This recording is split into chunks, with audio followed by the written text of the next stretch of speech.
Parallelism, the repetition of grammatical structures, has been a powerful tool for historical figures to inspire and motivate their audiences. By employing this rhetorical device, speakers can create a sense of rhythm, emphasis, and memorability, leaving a lasting impact on their listeners. Here are some additional examples of how historical figures have leveraged parallelism to inspire and motivate. Nelson Mandela. In his 1964 speech from the dock, Mandela used parallelism to convey his unwavering commitment to justice and equality, even in the face of imprisonment. He declared, "I have fought against white domination, and I have fought against black domination.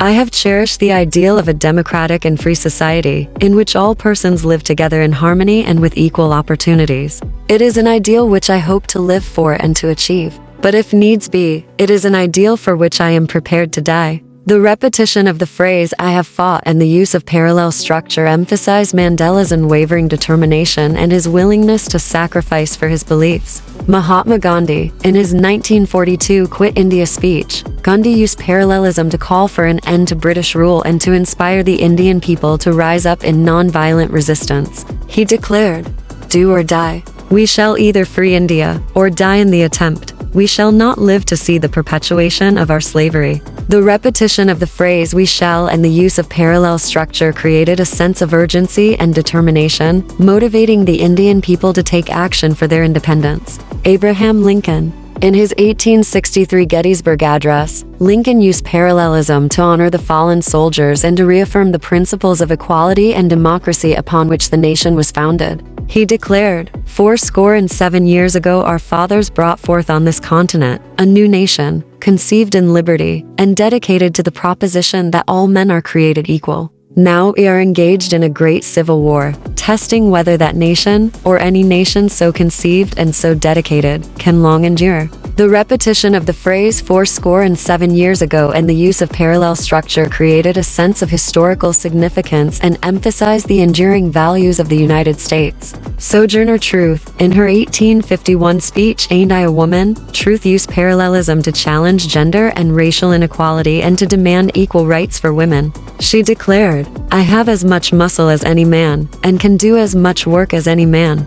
I have plowed and reaped and husked and chopped and mowed, and can any man do more than that? I am as strong as any man is, and can raise as much grain as any man can." The repetition of the phrase "I have" and the use of parallel structure emphasized Truth's strength, capabilities, and her demand for equality. Parallelism has been a powerful tool for historical figures to inspire and motivate their audiences. By creating a sense of rhythm, emphasis, and memorability, speakers can leave a lasting impact on their listeners and move them to action. The examples provided above demonstrate the effectiveness of parallelism in shaping the rhythm, emphasis, and memorability of speeches, as employed by some of history's most influential figures. Parallelism is an essential rhetorical device for effective public speaking. By understanding how to use parallelism effectively, speakers can enhance their communication skills, captivate their audiences, and inspire action. The historical examples provided in this section showcase the power of parallelism in shaping the rhythm, emphasis, and memorability of speeches, leaving a lasting impact on audiences and inspiring them to take action for change. While nonverbal communication plays a crucial role in effective public speaking, many speakers inadvertently make mistakes that can detract from their message and weaken their impact on the audience. Understanding these common pitfalls and implementing strategies to avoid them can significantly enhance your public speaking presence and ensure that your nonverbal communication complements and reinforces your spoken words.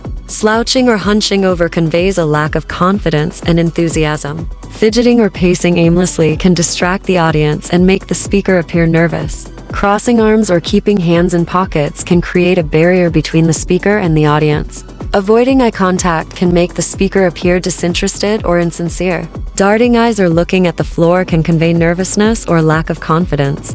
Using excessive or distracting gestures can take away from the speaker's message. Using gestures that are incongruent with the spoken word can create confusion and undermine the speaker's credibility. Speaking in a monotone voice can make the speech dull and uninspiring. Lack of vocal variety can make it difficult for the audience to stay engaged. A blank or expressionless face can make the speaker appear disinterested or bored.